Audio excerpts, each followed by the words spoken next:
ओम नमः सिद्धेभ्यः। प्राकृत अनुरागी सभी महानुभावों को मेरा डॉक्टर पुलक गोयल का यथा योग्य अभिवादन। सादर जय जिनेन्द्र।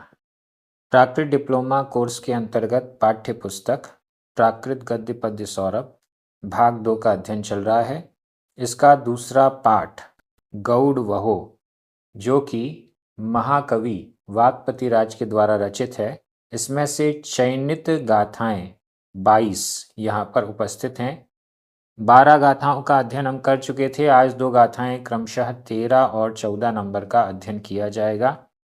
13 नंबर की गाथा मूल गौड़ वहु में 887 नंबर पर है और 14 नंबर की गाथा मूल गौड़ वहु में 902 नंबर पर है।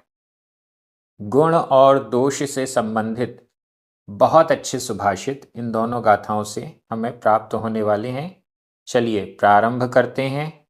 गाथा क्रमांक 13। उच्चारण। संसेवी ऊण, संसेवी ऊण, दोसे, दोसे। अप्पा, आधा पा पूरा पा, अप्पा। तीरई, तीरई। गुण ठियो, आधा ट ठ, गुण ठियो, गुण ठियो। काउम, काउम। निव्वडीय, आधा वा पूरा वा, निव्वडीय, निव्वडीय।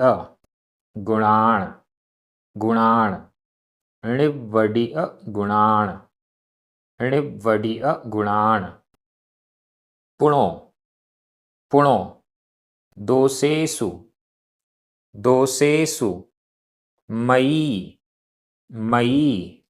ण, ण। संठाई, संठाई। संसेवी ऊण दोसे, संसेवी ऊण दोसे। अप्पा तीरई गुणठियो काउम, अप्पा तीरई गुणठियो काउम। णिव्वडीय गुणाण पुणो, णिव्वडीय गुणाण पुणो। दोसेषु मयि ण संठाई, दोसेषु मयि ण संठाई। बड़ी अच्छी गाथा है।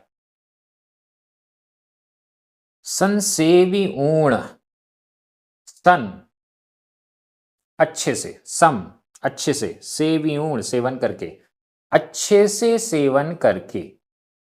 सम सेवी ऊण, अच्छे से सेवन करके, खूब खूब सेवन करके। किसका सेवन? दो से दोषों को, दो से दोषों को। संसेवी ऊण, अच्छे से सेवन करके, दोषों को अच्छे से खूब सेवन करके, भोग कर।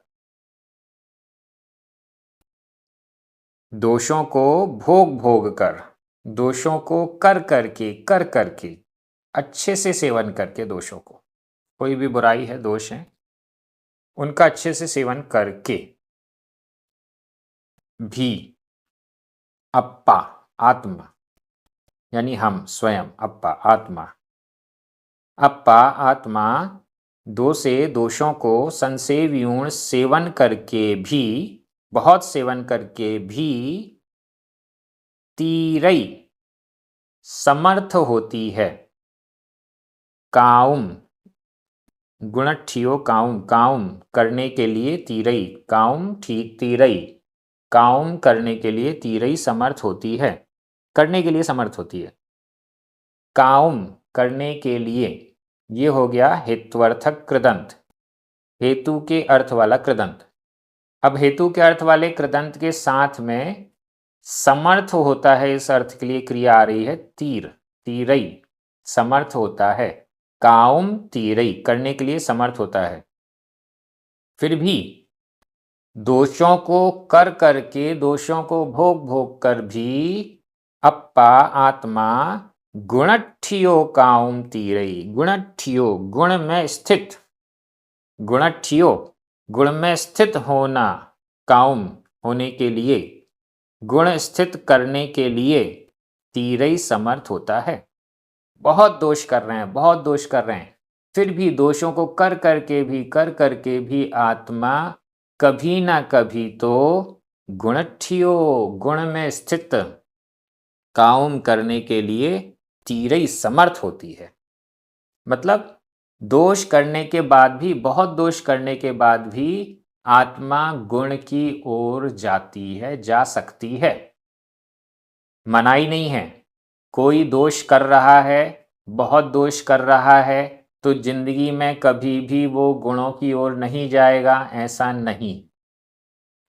बहुत दोष करने वाला भी गुणों की ओर जा सकता है, समर्थ हो सकता है, वो गुणों को प्राप्त करने का प्रयास कर सकता है। ठीक है, कोई दिक्कत नहीं। नीचे वाली लाइन देखिए, ऋवडीय गुणान। ऋवडीय, इसके पहले भी गाथा क्रमांक 8 में ये क्रिया आई थी निव्वड, जिसका अर्थ था सिद्ध, सिद्ध करना। ऋवडीय गुणान, गुणों को जिसने सिद्ध किया हुआ है, मतलब गुणों को जिन्होंने पालन किया हुआ है, गुण जिसके अंतर हैं, गुण जिसके अंदर हैं, गुणों को जो प्रकट कर रहा है। ऋवडीय, सिद्ध किया हुआ है गुणों को जिसने ऐसों के। ऋवडीय, सिद्ध किया हुआ है गुणाण, गुण को जिसने ऐसे, बहुवचन में है, गुणाण, ऐसों के। सिद्ध किया है गुणों को जिन्होंने, उनके। पुणो, पुनः, फिर, किंतु, सिद्ध होने पर दोष, गुणों के सिद्ध होने पर दोषेषु, दोषों में, दोषेषु, दोषों में, मयि, मति, बुद्धि, मन भी कह सकते हैं, ण, नहीं, संठाई, ठहरता है, टिकता है, जाता है, दोषों में नहीं जाता है। मति यानी बुद्धि दोषों में नहीं जाती है। कब नहीं जाती है? ऋवडीय गुणान, जिन्होंने गुणों को सिद्ध किया हुआ है, ऐसों की मयि, मति, ऐसे महापुरुषों की, ऐसे सत्पुरुषों की, सज्जनों की मयि, मति, दोषेषु, दोषों में, ण, नहीं, संठाई, जाती है, स्थित होती है। वो फिर दोषों की ओर नहीं जाता। जो दोषों में डूबा हुआ है, दोषों का सेवन कर रहा है, बार बार सेवन कर रहा है, वो तो फिर भी गुण की तरफ आ सकता है, गुणों को प्राप्त करने में समर्थ हो सकता है। लेकिन जो गुणों में डूबा हुआ है या गुणों को जिसने सिद्ध किया हुआ है, वो कभी भी उसकी बुद्धि दोषों की ओर नहीं जाती है। इसका मतलब ये है, दोष वाला तो गुण की ओर जा सकता है, लेकिन जो गुणों से अनुराग रखता है, गुणों को सिद्ध किया हुआ है, गुणों में डूबा हुआ है, वो दोषों की ओर कभी नहीं जा सकता। दोषी व्यक्ति तो गुणवान हो सकता है, लेकिन गुणवान व्यक्ति कभी दोष की ओर नहीं जा सकता। ये बहुत अच्छी चीज है, मोटिवेशन भी है। अगर हम दोष वाले हैं तो हम गुण की ओर जा सकते हैं। और अगर कोई, विश्वास की भी बात है, अगर कोई गुण वाला है तो वो कभी दोष की ओर नहीं जाएगा, क्योंकि वो गुण वाला है। तो ये बहुत अच्छी गाथा है। अब व्याकरण की दृष्टि से देख लीजिए, संसेवी ऊण, यह संबंधक भूत कृदंत का प्रयोग है। दोषे, द्वितीया विभक्ति का बहुवचन है। अप्पा, गुणठियो, मई, ये सभी प्रथमा विभक्ति के एकवचन है। ठियो, ठिय, यह भूतकालिक कृदंत का अनियमित प्रयोग है। तीरई, संठाई, वर्तमान काल अन्य पुरुष एकवचन का क्रिया रूप है। काउम, हेत्वर्थक कृदंत का प्रयोग है। ऋवडीय गुणाण, षष्ठी विभक्ति का बहुवचन है। ऋवडीय, यह भूतकालिक कृदंत का प्रयोग है। पुणो, ण, ये दोनों ही अव्यय हैं। दोषेषु, सप्तमी विभक्ति का बहुवचन। मैं एक बार हिंदी अर्थ कर रहा हूं, आपकी नजर प्राकृत शब्दों पर जानी चाहिए। दोषों को अच्छे से सेवन करके, भोग करके भी आत्मा, व्यक्ति गुणों में स्थित करने के लिए, होने के लिए समर्थ होता है।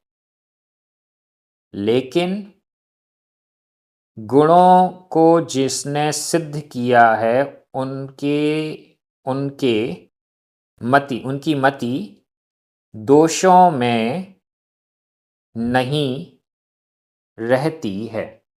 बहुत अच्छी ये गाथा। अब हम अगली गाथा में चलते हैं। ये गाथा भी गुण और दोष को बहुत अच्छे से एक दूसरे एंगल से प्रस्तुत कर रही है। उच्चारण, गाथा क्रमांक 14। जह जह णघन्ति, आधा ग घ, णघन्ति णघन्ति गुणा गुणा, जह जह दोषा दोषा, अ अ संपयि संपयि, फलन्ति फलन्ति, अगुणा अरेण अगुणा अरेण अगुणा अरेण, तः तः गुणसूर्णम, आधणा पुरण, गुणसूर्णम, हो हि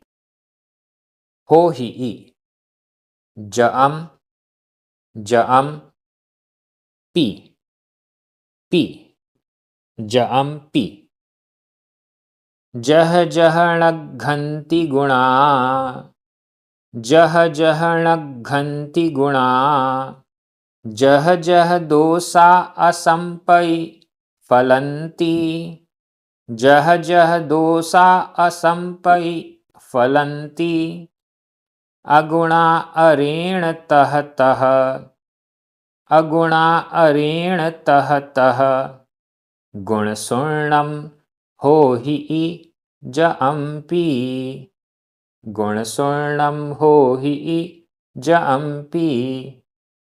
बहुत अच्छी गाथा है। गुणसूर्णम, गुणसूर्णम, गुणों से शून्य, स्वर्णम शून्य, गुणों से शून्य, गुणों से रहित, हो ही होवेगा, भविष्यत काल का ये प्रत्यय है। हो ही होवेगा, हो जाएगा। जअम जग, संसार, जगत, पी भी, यह जगत भी गुणसूर्णम, गुणों से शून्य, गुणों से रहित हो ही होवेगा। तह तह, वैसे वैसे, ऊपर लिखा है जह जह, जैसे जैसे, दो बार जह जह आया है। जैसे जैसे ये होगा, तह तह वैसे वैसे, गुणसूर्णम जअम्पि हो ही, जगत भी गुणसूर्णम हो ही हो जाएगा। जगत गुण शून्य हो जाएगा, जगत संसार भी गुणों से रहित हो जाएगा। कब हो जाएगा?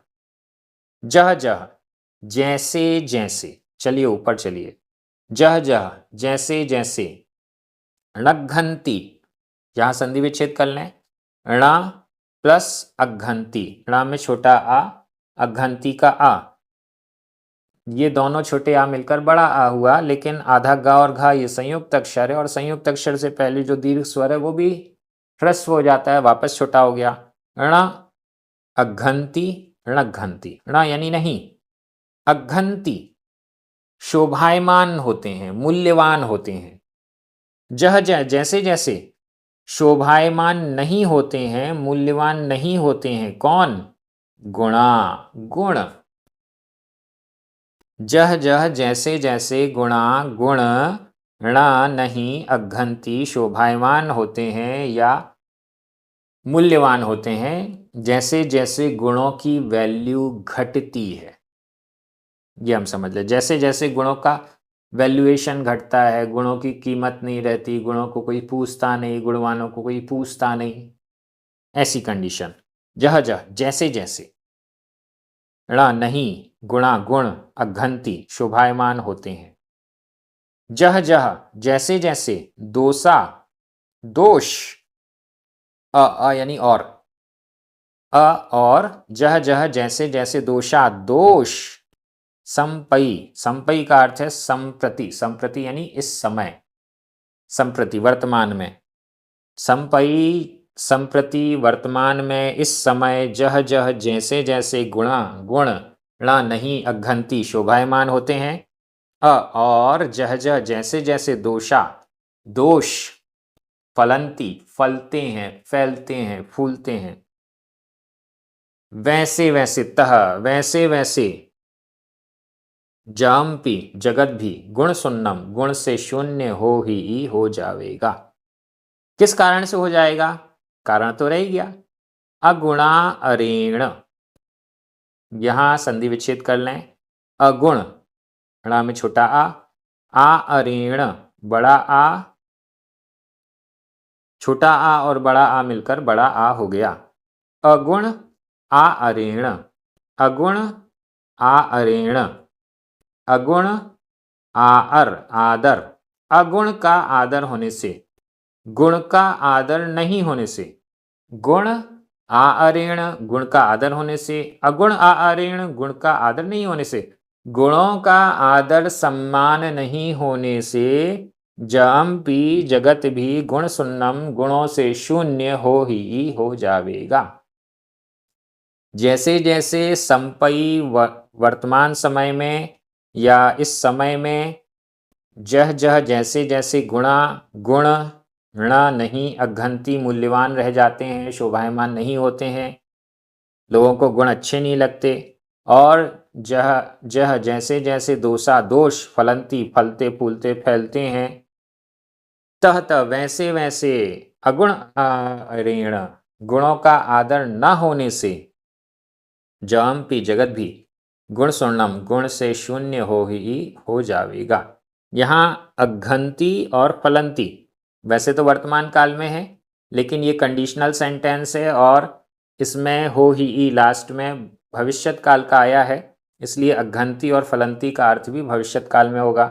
जैसे जैसे गुण शोभायमान नहीं होवेंगे और जैसे जैसे दोष फैलेंगे, गुणों का आदर न होने से जगत भी गुण से शून्य हो जावेगा। जैसे जैसे वैसे वैसे, जितनी मात्रा में उतनी मात्रा में, जैसे जैसे गुणों की शोभा कम होगी, दोषों का फैलाव ज़्यादा होगा, वैसे वैसे जगत भी गुणों के प्रति शून्य होता जाएगा, ऐसा समझना चाहिए। गाथा बहुत अच्छी है, इससे हमें शिक्षा मिलती है कि गुणों के प्रति आदर हमेशा होना चाहिए, नहीं तो ये संसार ही गुण रहित हो जाएगा, फिर संसार में कुछ आनंद नहीं रहेगा। व्याकरण की दृष्टि से जह जह दो बार आया, तह तह, अ पी, ये सभी अव्यय हैं। णा, यह भी अव्यय है। अघंती फलंती, वैसे तो ये वर्तमान काल अन्य पुरुष बहुवचन के क्रिया रूप हैं, लेकिन इनका अर्थ भविष्यत काल में हो रहा है। गुणा दोषा, ये दोनों ही प्रथमा विभक्ति के बहुवचन हैं। संपई, संपई भी अव्यय है। अगुणा अरेण, तृतीया विभक्ति का एक वचन है। गुण सुर्णम और जाम, ये दोनों ही प्रथमा विभक्ति के एक वचन हैं। मैं एक बार हिंदी अर्थ कर रहा हूं, आपकी नजर प्राकृत शब्दों पर जानी चाहिए। इस समय में जैसे जैसे गुण मूल्यवान नहीं रहेंगे और जैसे जैसे दोष फैलेंगे, वैसे वैसे गुणों का आदर न होने से जगत भी गुणों से शून्य हो जावेगा। जगत गुणों से शून्य हो जाएगा, मैं भी गुणों से शून्य ना हो जाऊं। कम से कम गुणों के प्रति आदर तो होना चाहिए, गुणवानों के प्रति आदर तो होना चाहिए। ये जो गाथाएं आ रही हैं, सुभाषित गाथाएं, ये हमारे जीवन में गुणों का विकास करेंगी।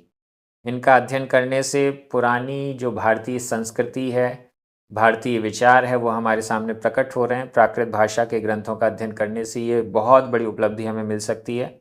आप सभी बहुत अच्छे से अध्ययन कर रहे हैं। ये क्रम इसी प्रकार से आगे बढ़ता जाएगा। सभी को जय जिनेंद्र।